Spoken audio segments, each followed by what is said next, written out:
Brent, this is Joel. It was great to show you these things last Saturday.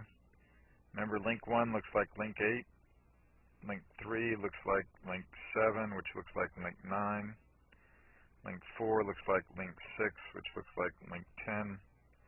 Nice mirror images of each other there. So there you see it going on right there also, right? Link 1 looks like link 8. 3 looks like 7, which also looks like 9. 4 looks like 6, which also looks like 10. So that is absolutely what you really want to appreciate there, man, about the simplicity of the swing. And notice you can even see that better at full speed even. Then, of course, you see it in slow motion now. And so that simple explanation and description of the golf swing, buddy, and that symmetry can really help you as you continue to work on your swing in the wintertime here. The technical aspects of your swing. But this is how simple you can start describing it to yourself. How simply you can start describing it to yourself. And we see the same thing from down the line. Right? Link 1 looks like link 8. Link 3 looks like 7, which looks like 9. Link 4 looks like 6, looks like 10. So that shaft is right around that line, 4, 6, and 10 there.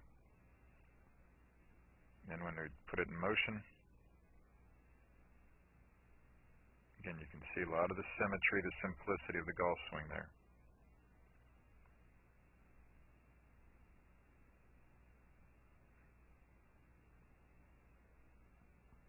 Just a beautiful, simple way to think about the golf swing, Brent. So now you see it here, right? Link 1 looks like link 8. Set up and impact.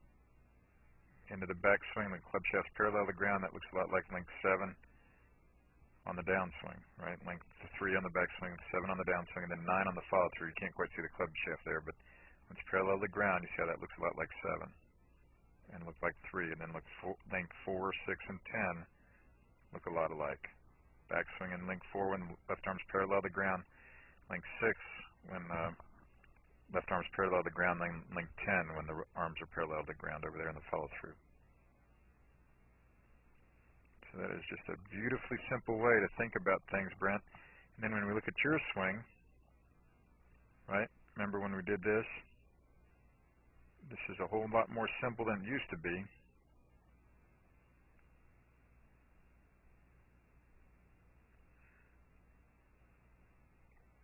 A lot of good things going on with your swing there, but see, there's a little bit of a difference there. Link 1 and link 8, right, where your head's kind of down more. Posture's a little bit different at impact. Right there, right? Your head's down a little more. So we'd like to see that get better this winter. Then link 3 and link 7 and link 9, so you look a little different. 7 and 9 look pretty similar. That's nice. Right? Right before impact or right after impact, there's a lot of good things going on there, buddy.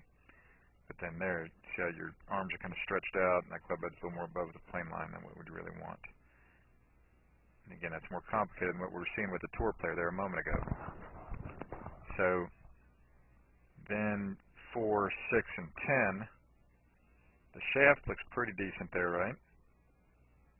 4, 6, and 10, it's kind of sweet, right? That on the backswing and downswing, the shaft's in the exact same place. A little different on the follow-through there. But you see how your hands are kind of to the right of your chest there, as you would look at it, to the left as we look at it from this camera angle. So it's not quite as simple as what we're seeing. Look back on earlier in this tape here, and you'll see how it's not as simple as what we're seeing with the Ernie Els swing. And then from this face angle, link 1, 3, 7, 9, 4, 6, 10, you see again, not quite as symmetrical as what we're seeing with the tour player swing, and that's the kind of simplicity we want to keep working on this winter, Brent, to get it more and more simple.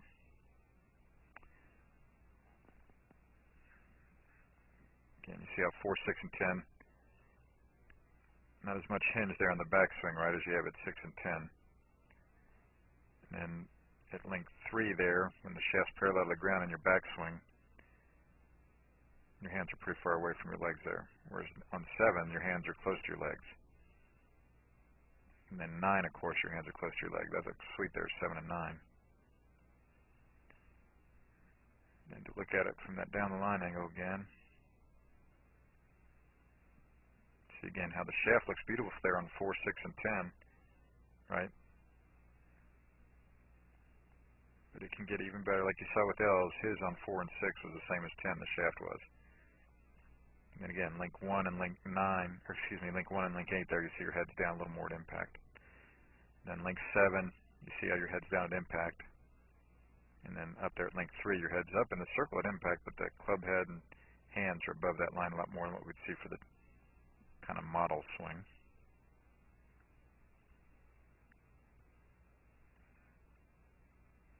Again, link 3, 7, 9, 4, 6, 10. So that'll just make it easy for us to talk about these things as we keep going through the winter, Brent. Glad you've still been shooting some good scores here lately. Last couple of weeks, been hearing about them. I look forward to talking to you soon. Use that 9-ball drill a lot in your practice. Hi, this is Joel. I'm here at Dr. Todd Elworth's office. He's one of the best chiropractors in the region. He's a TPI certified golf fitness professional, and I really want you to know about him because he can help you a lot with your golf fitness, just as he's helped my young student Taylor here in the last year or so. How we met, Taylor came into my office with back pain. What we took him through is numerous screens to find out why he had the back pain. I don't only treat back pain, but my second goal is to find out exactly why he has this problem. So we analyzed him, we find out he has some certain weaknesses, we put him on some strengthening exercises. He's doing very well. He's done great. He's had very little back pain, and that's mainly because he injured himself working too hard at the golf course. So he's done his exercises, he's felt great. I'm very, very thankful that Todd's been able to help Taylor in this great way. And I want him to help you too if you have any questions at all about your golf fitness. Thank you. Thank you. Okay, now we're going to look at the deep squat. We're also going to compare it to the K-trainer. We're going to look at some movement. What we're only going to look at is side bend movement with the K-trainer, okay? Taylor, put your arms over your head. Let's have you do a squat and let's see what it looks like.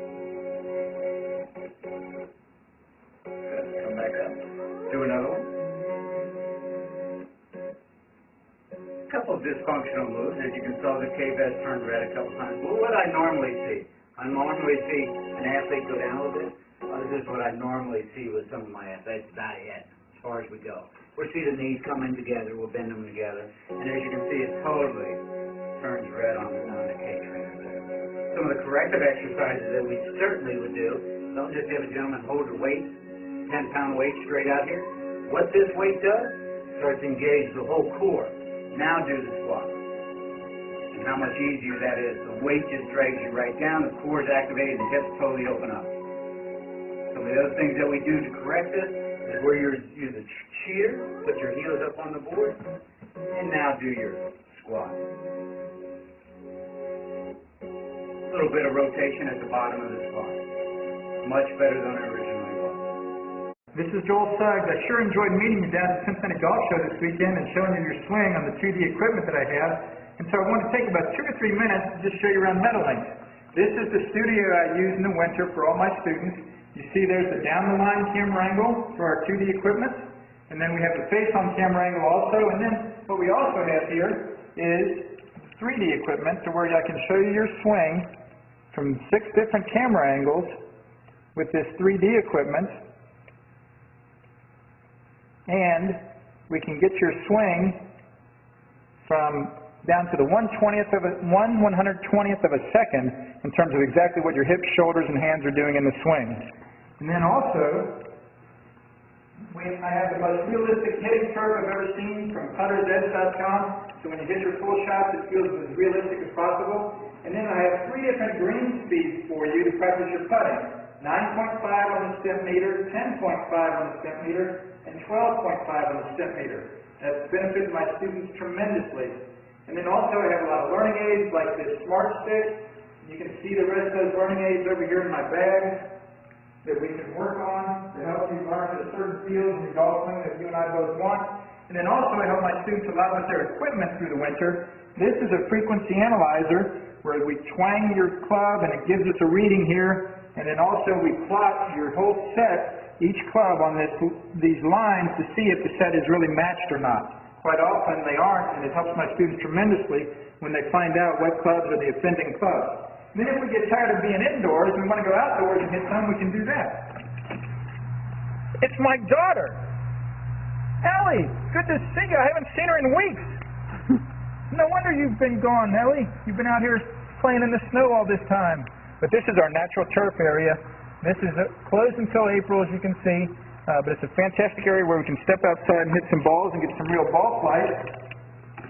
Or, if we get pretty satisfied and things are looking better on the video here, we're kind of cooped up inside and want to go outside, we can step on out and hit balls and see real ball flight for about 5 or 10 or 15 minutes, however long you and I can stand the cold, out into the air, and we see them land at these different flags. I have a yardage book for this driving range. It's the first one I've ever seen in my life where we know exactly what it is with the front, back, and middle of each green.